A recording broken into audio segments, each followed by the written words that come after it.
The first 2 weeks of this sermon series, looking at Jesus through the lens of his trade, we really focused on how it was that Jesus treated other people that he came into contact with during his life and his ministry. We talked a lot about how wood in the first century was a very scarce resource, and so a carpenter had to be willing to use all of the scraps when he was building something or making any sort of repairs, because lumber was so hard to find. Before going out and buying a new piece of wood, he had to be willing to look around his shop floor and see if he had something in his shop already that he could make work for the job. And we talked about how we can see through Jesus' life that led him to have a really keen eye for seeing value and purpose in people that others only saw as the scraps of the world. We see this in who he called to follow him, and we talked about all of that the first couple of weeks. And then last week we made a little bit of a pivot away from talking about how Jesus treated people as a result of his trade, and instead started to look at some of the teachings of Jesus, trying to listen not just for the voice of our Messiah, but also the voice of a carpenter. And so we're going to continue that this week, looking at a teaching of Jesus where I think we can pretty easily see the perspective and hear the voice of a builder, of a carpenter. So we're in the Gospel of Matthew, and I think most of you will find this parable that Jesus tells here pretty familiar. But it's Matthew chapter 7, verses 24 through 27. Everyone then who hears these words of mine and acts on them will be like a wise man who built his house on rock. The rain fell, the floods came, and the winds blew and beat on that house. But it did not fall, because it had been founded on rock.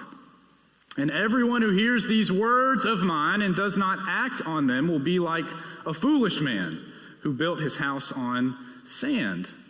The rain fell, and the floods came, and the winds blew and beat against that house, and it fell, and great was its fall.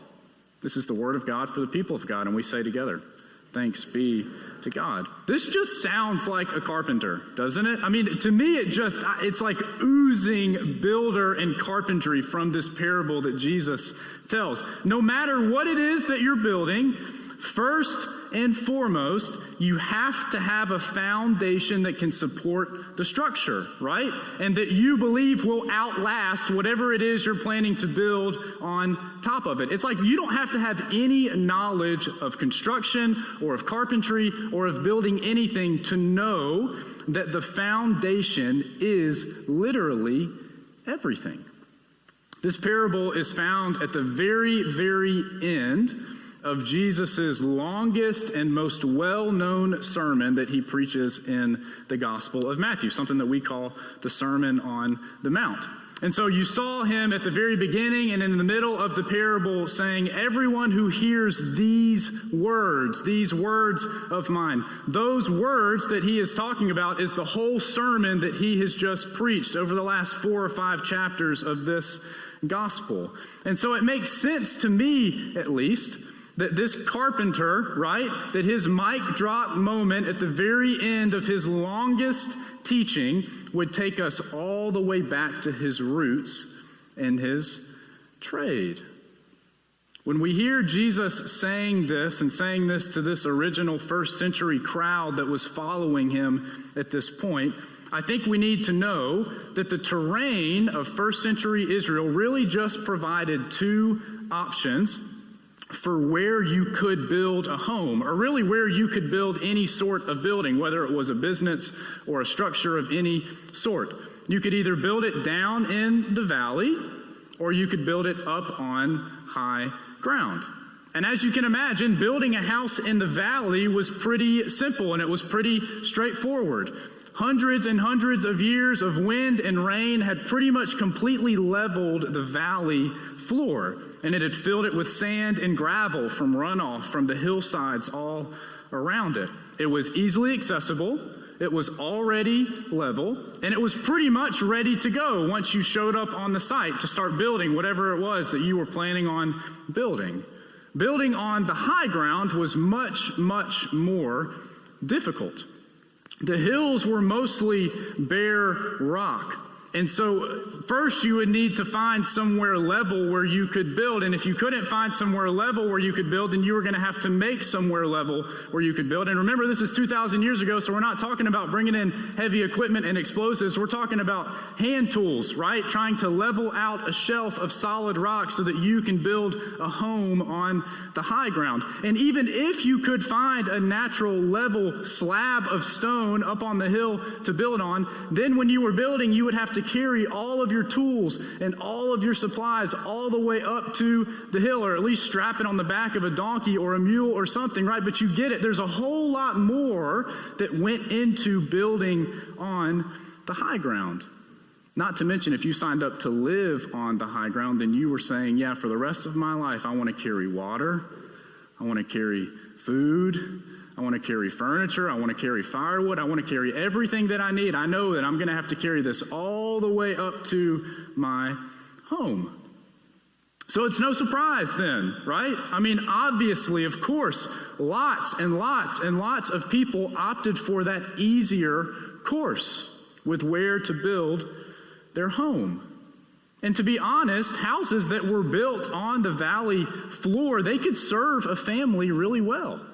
They could last for generations as long as the weather cooperated.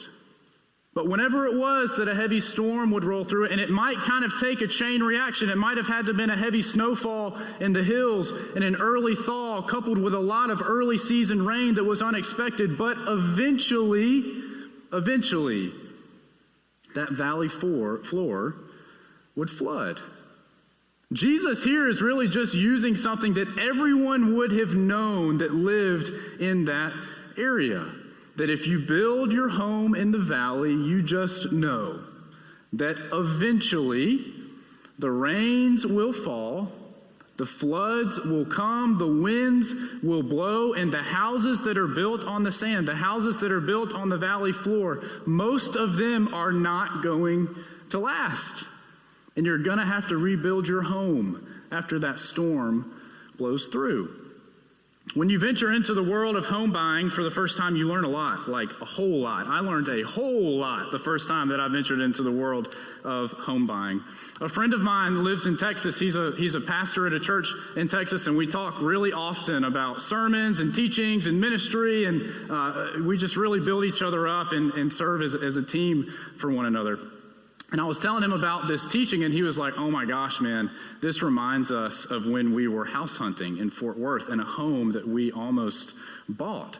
And he started telling me a story that I'm betting a lot of you can probably relate to if you too have walked in a house trying to decide if this is going to be the home for your family or not. He and his wife had decided that they wanted to move so that they could be closer to the church that he was working at. It was going to cut down their commute by like 45 minutes, and most of their friends lived in this community that they were trying to get into.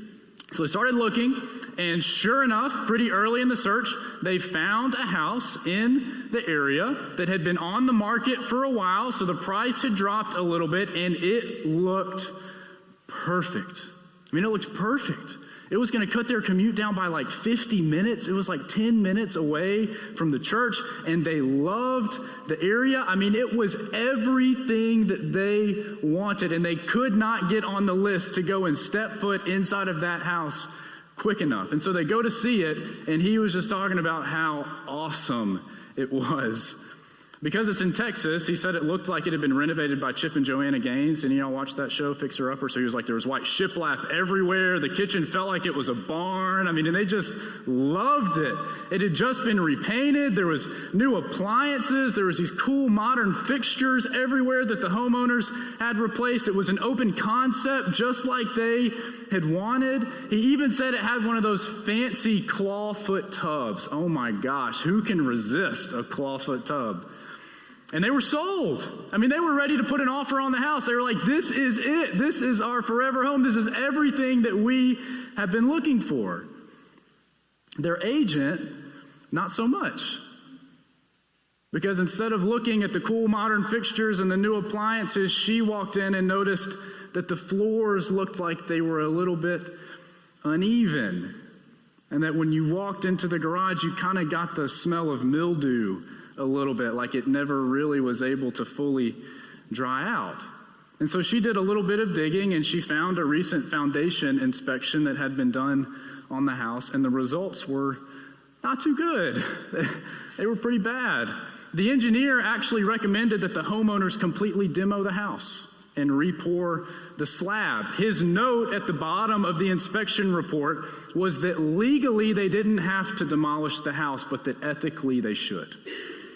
And instead of doing that, what did the homeowners do? They renovated. They put in the fixtures and they replaced the appliances and they blew out some walls and opened it up, hoping that a young family just like my friend would walk in and be willing to look past all of the issues and say that this is the house that we want. But that house was useless. I mean, really, it was, because it sat on a crumbling, shifting, unreliable foundation. And yet, there was even still pain in his voice when he was telling me the story, because they still wanted it so bad. Even knowing all of that, it was still hard for them to walk away from it because it just looked so perfect. Here's the thing about Jesus telling this parable, right? And I think you know this. He's not really talking about building a house. He's talking about building a life. And there's all sorts of broken foundations that we can build a life on. Things that look nice, but things that we know deep down that they aren't going to last. And you know what they are. I don't have to tell you what they are. It's stuff like your careers or wealth or status, or the stuff that you have, the stuff that fills up your home or fills up your garage. All of those things look nice, and there's nothing inherently bad about any of it. It's so tempting, though, to root our lives on those things and to use it as our foundation. But when the storms come, those things crumble. When we face those really hard seasons of life, when things get real for us, when we're faced with unexpected circumstances, whatever they may be, when we are reminded that we're not actually as in control as we thought we were of our life, we learn all over again that we can't just lean on those things, that all of those things are just fleeting parts of our life, that they're here one second and that they're gone the next, that none of that stuff can actually hold our hope, that it's really all just sand. I think what makes this tough for us to hear and tough for me to hear is that for the most part, I think we know what the sand is. I think deep down we know what we should be relying on and what we shouldn't be relying on.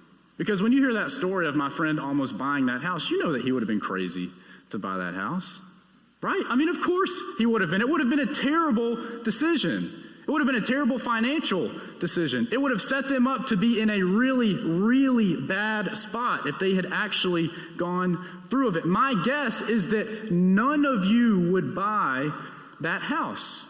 None of you, knowing what we know about the foundation, would think twice about walking away from that house, because you know that it is just going to continue to crumble away. And if that's true that none of us would buy a house with a faulty foundation, then why on the world are we willing to live a life that is built on one? If that's true for that house, then why in the world would we choose, if we know, why would we choose to live a life built on sand when we could be living a life that is built on the rock? I would love to stand up here and tell you that my foundation at all times is rock solid, but it's just not true. I don't think that's true for any of us if we're being completely honest with ourselves. I build little and big houses on the sand all the time, right? I get sucked into my career. I get consumed with what people think about me. I place my self-worth in who others perceive me to be. I wonder whether or not folks like me. I wonder if people are impressed by me. And then I catch myself tempted to live my life based on those things. But I have to remind myself that all of that is just sand. I'm betting that if you're like me, that you too have places in your life where you have knowingly chosen at times to build your life on sand. Places where you have laid your foundation on the sand, knowing good and well that there is a perfectly good piece of rock laying right over here. And I think that's why it's so important for us every so often in the season of Lent is a perfect time for all of us to do this. But it's so important for us to stop and look down, to look at what it is we are standing on. What have we built our foundation on? Where do we find ourselves this season of Lent, leading up to the cross, trying to prepare our hearts for the hope of the resurrection? Where are we standing? Are we standing on the rock, or are we standing on the sand?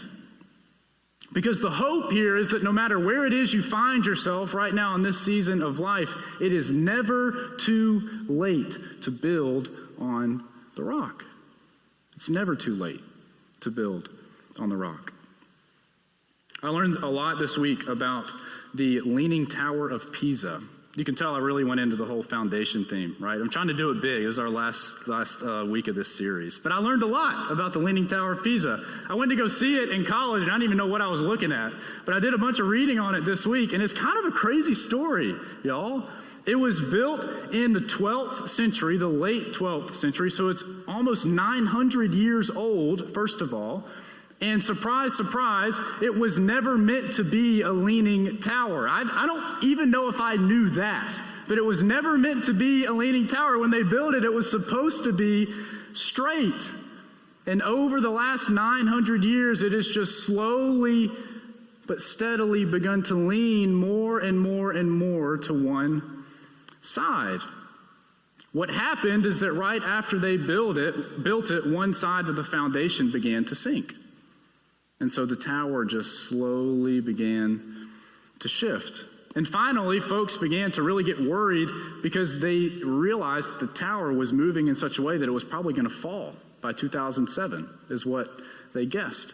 And so there were two attempts to try and make it right. Both of them failed, but they were expensive, and they actually just kind of ended up making it worse instead of actually stabilizing the tower. But finally, in 1990, a big group of structural engineers came together, and they finally did it right. It took them 30 million euros and about 10 years to complete the project, but they're now saying that the tower is going to last for another 200 years. And it's actually beginning to self-correct and kind of straighten itself back out. It's never too late to correct our foundation. Ever. It's never too late.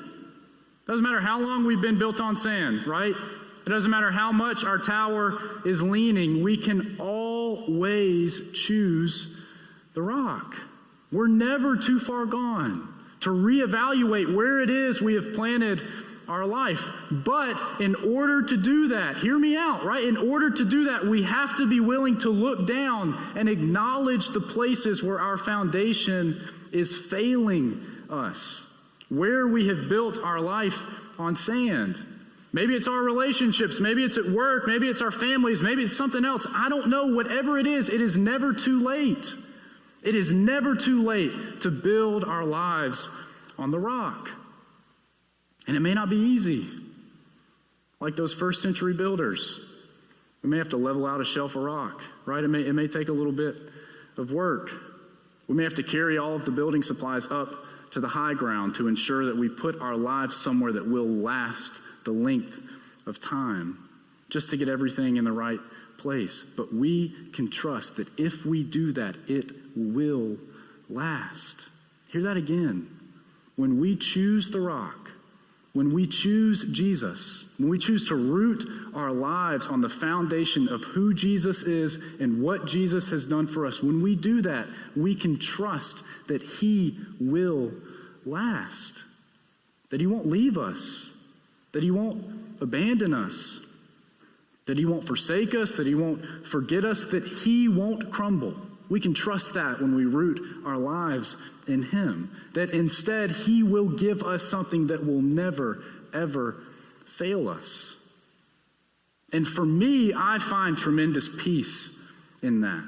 I really do.